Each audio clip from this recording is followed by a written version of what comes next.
কল্পনা করুন যে আপনি এই যে রকেটটা আমার পিছনের, এই রকেটটা দিয়ে আপনি মহাকাশে ভ্রমণে যেতে চান।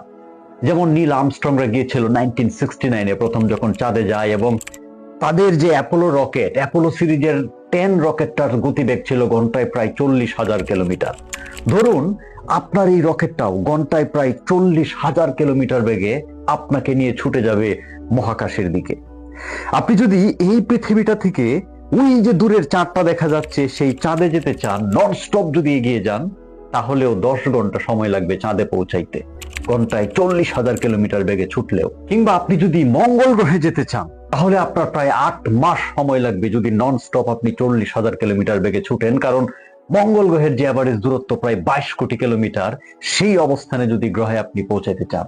কিংবা আপনি ধরেন আমাদের এই যে সৌরজগৎ, এই সৌরজগতের যে সবচেয়ে বড় গ্রহ নাম হচ্ছে জুপিটার, যেটা প্রায় 1300 পৃথিবীর সমান বড়, এবং এই জুপিটারের এই যে পেটের মধ্যে আপনারা একটা লাল স্পটের মতো দেখছেন, এইটাকে বলা হয় রেড স্টর্ম, মানে একটা ঝড় বইছে জুপিটারের পেটে, এবং এই ঝড়ের সাইজটা এত বিশাল যে এখানে প্রায় 3টা আস্ত পৃথিবী ঢুকে যাবে ঝড়ের ভিতরে। একবার চিন্তা করেন যে এই যে বৈশাখ মাসে যে ঝড় আসে, কিংবা মাঝে মাঝে আমরা দেখি যে ঘূর্ণিপাকে বাতাস উঠছে, এরকম একটা ঝড়ের সাইজই হচ্ছে যে আপনার প্রায় 3টা পৃথিবী সমান, যেটা চলছে এই জুপিটারের ভিতরে। আপনি যদি এই জুপিটার গ্রহটাতে যেতে চান এবং একটানা যদি আপনার রকেটটা চলতে থাকে, তাহলে প্রায় 2.5 বছর সময় লাগবে এই জুপিটার গ্রহে পৌঁছাইতে এই পৃথিবী থেকে। কিংবা আপনি যদি ধরেন যে আপনি কোনো চাঁদ গ্রহ বা কোথাও যাবেন না, সরাসরি সূর্যের কাছে যাবেন, সেখানে যেতেও আপনার প্রায় 5 মাসের উপরে সময় লাগবে, কারণ সূর্যটা আপনার কাছ থেকে প্রায় 15 কোটি কিলোমিটার দূরে আছে।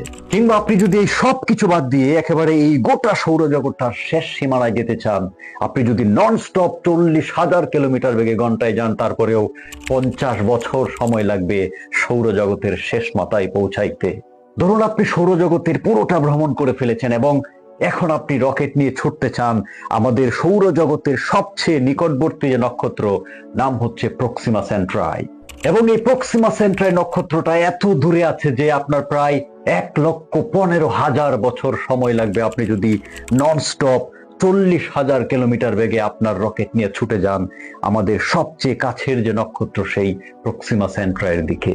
এরপর ধরেন আপনার মন চাইলো যে না, আপনি আমাদের এই যে গ্যালাক্সি, যে গ্যালাক্সিতে আমরা আছি, আমাদের এই সৌরজগৎ আছে, এবং এইরকম প্রায় 10,000 থেকে 40,000 কোটি সৌরজগতের মতো নক্ষত্র গ্রহ সবকিছু মিলিয়ে থাকতে পারে, এই গ্যালাক্সিটার সেন্টারে আপনি যেতে চান, আপনি দেখতে চান যে একেবারে সেন্টারে কি আছে সেই সেই যে বিশাল ব্ল্যাক হোলটার জায়গায়। দেখুন আমরা আমাদের এই সৌরজগৎটা আমাদের এই মিল্কি ওয়ে গ্যালাক্সির একেবারে প্রান্তের দিকে আছে, এবং এই প্রান্ত থেকে আপনি যদি এই মিল্কি ওয়ে গ্যালাক্সির সেন্টারে যেতে চান এবং আপনার রকেটটা যদি নন স্টপ 40,000 কিলোমিটার বেগে ছুটে যায়, তাহলে প্রায় 70 কোটি বছর সময় লাগবে এই পৃথিবী থেকে আমাদের নিজেদের গ্যালাক্সি মিল্কি ওয়ের সেন্টারে পৌঁছাইতে। এইবার কল্পনা করুন যে আপনার পুরা গ্যালাক্সিটা আমাদের ঘোরা শেষ হয়ে গেল। আপনি সূর্য দেখেছেন, চাঁদ দেখেছেন, জুপিটার, মঙ্গল গ্রহ, সৌরজগতের শেষ সীমানা, আমাদের গ্যালাক্সির সেন্টার, সবকিছু ঘোরা শেষ করে আপনি এখন অন্য গ্যালাক্সির দিকে যেতে চান, যেটা আমাদের এর পরের সবচেয়ে নিকটবর্তী গ্যালাক্সির নাম হচ্ছে অ্যান্ড্রোমিডা। এবং আপনি যদি এই পৃথিবী থেকে এই রকেটে চড়ে ঘন্টায় 40,000 কিলোমিটার বেগে ছুটে যান সেই অ্যান্ড্রোমিডা গ্যালাক্সিটার দিকে, তাহলে আপনার প্রায় 7,000 কোটি বছর সময় লাগবে সেই অ্যান্ড্রোমিডা গ্যালাক্সিতে পৌঁছাইতে। কিংবা ধরুন আপনার মন চাইলো যে আপনি অ্যান্ড্রোমিডা গ্যালাক্সি পার হয়ে আরো দূরের যে ট্রায়াঙ্গুলাম গ্যালাক্সিতে যাবেন, সেই গ্যালাক্সিতে যাইতেও আপনার প্রায় 7,500 কোটি বছর সময় লাগবে এই পৃথিবী থেকে নন স্টপ যদি আপনি রকেট নিয়ে ছুটে যান।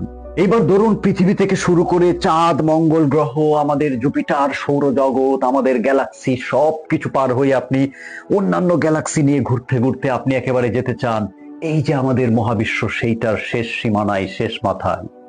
আপনি যদি ঘন্টায় 40,000 কিলোমিটার বেগে এই পৃথিবী থেকে রওনা দেন এই মহাবিশ্বের শেষ মাথায় যেতে, তাহলে আপনার প্রায় 1.5 লক্ষ কোটি বছর সময় লাগবে সেইখানে পৌঁছাইতে আপনি যদি নন স্টপ ছুটে যান এবং একেবারে ঘুম খাওয়া ছেড়ে দিয়েও যদি ছুটে যান। এত বিশাল হচ্ছে যে আমাদের এই মহাবিশ্ব, যেখানে আমরা আছি, আছে আমাদের সৌরজগৎ, পৃথিবী, অন্যান্য গ্রহ এবং সমস্ত কিছু। কিন্তু বিজ্ঞানীরা ভেবে ভেবে বলছেন যে এই মহাবিশ্বই শুধু মহাবিশ্ব নয়, এরকম আরো অনেক মহাবিশ্ব থাকতে পারে, এবং তারা একটা আইডিয়া দিচ্ছেন যে কি পরিমাণ এইরকম মহাবিশ্ব থাকতে পারে আরো।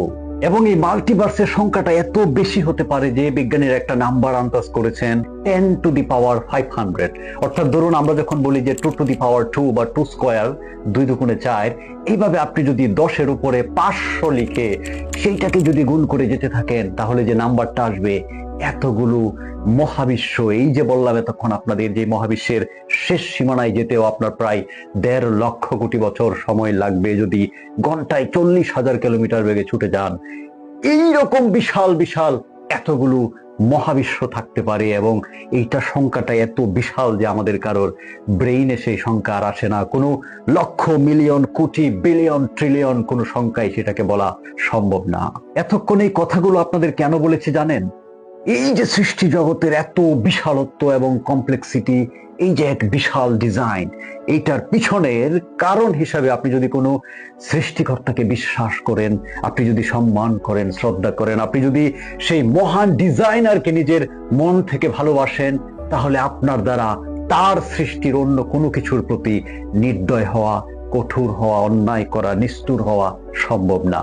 কারণ আপনি নিজেও হচ্ছেন এই গোটা সৃষ্টি জগতের, এই গোটা মহাবিশ্ব কিংবা মাল্টিভার্স যাই হোক না কেন, সব কিছুর এই ডিজাইনের একটা অংশ। এবং আপনার আমার কর্তব্য, দায়িত্ব হচ্ছে সেই ডিজাইনার, সেই সৃষ্টিকর্তার প্রতি সম্মান থেকে তার সৃষ্টির প্রতি দয়া এবং করুণা এবং ভালোবাসা ছড়িয়ে দেয়া। ধন্যবাদ।